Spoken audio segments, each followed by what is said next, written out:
Contemporary and fellow Ireland recording artist in those days, yes? This is true. Did you know the man well? I did, yes. We lived very close to each other. He lived in one part of Hampstead and I lived just up the road. Very quiet lad. Extremely personable and charming when necessary. Yeah. Handsome to a devastating effect. Yes, the pictures. Quite stunning pictures. I mean, there's almost a touch of, oh dear me, I can't think of... Feel like all that kind of stuff, yes. The word I wasn't thinking of, but it was a very good way of describing it. Why do you think Nick Drake has become the legend that exists today? I would imagine because of the quality of the music and his writing. It's just very good music.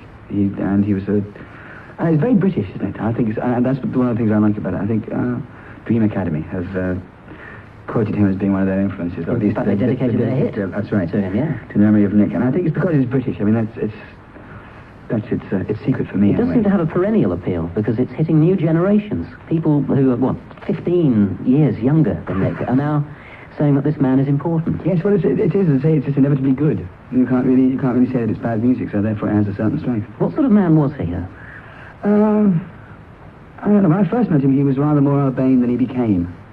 He was always charming, delicately witty, but he just became more and more withdrawn as time went by. In the 3 and 4 years that I knew him, he became more and more withdrawn.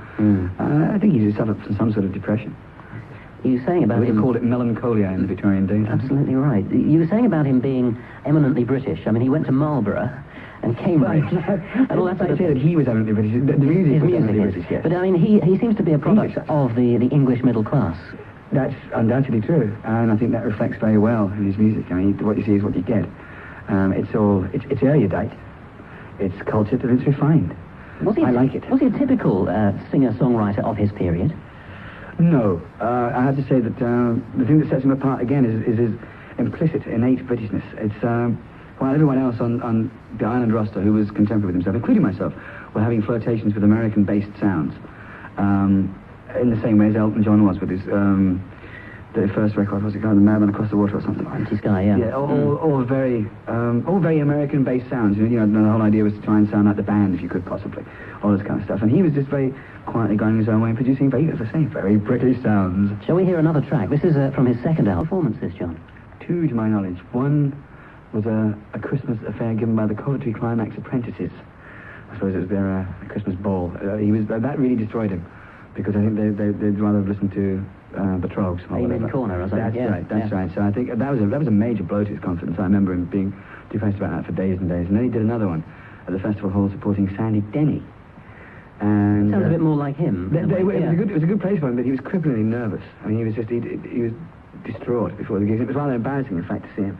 He was distinctly uncomfortable on stage. I mean, the music was fine, but he just didn't like being there at all. So this is the reason that the man didn't play many more gigs, that it just was destroying him. I get the impression that it was just costing him too much to go on the stage. It was just like no amount of applause or anything else would ever have paid him back the mental effort and energy that he had to expend. Did this get worse as time went by? Because you say the man changed. Unfortunately, it did. Yeah, he just slipped further away into himself and divorced himself from the mundane. Very sad, really. And it wasn't for lack of trying. I mean, all kinds of people tried to be friendly and went out of their way to be nice. But I mean, I suppose you'd see through that, you see, being very bright and intelligent.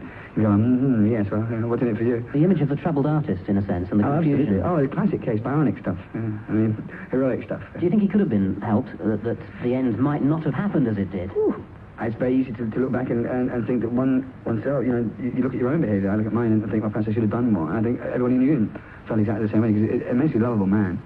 And a great loss and stuff, but no, I think he had his sights set, and that was that. I don't think it was there was no gainsaying the man. Once he decided on his course of action, he just took it. Yes, he was prepared not to go on much longer. Do you feel? I think he found the place was just not quite good enough for him. In all honesty, I mean, whereas a lot of people just harden themselves to the whole nonsense and say, well, right, the world isn't exactly perfect, but I get on with it.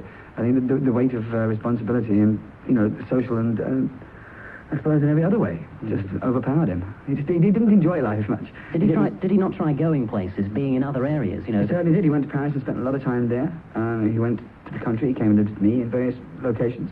He just was distinctly unhappy in all of them. Just didn't enjoy. I think he just trusted the world. He didn't. He thought it had not quite lived up to its expectations. Yes.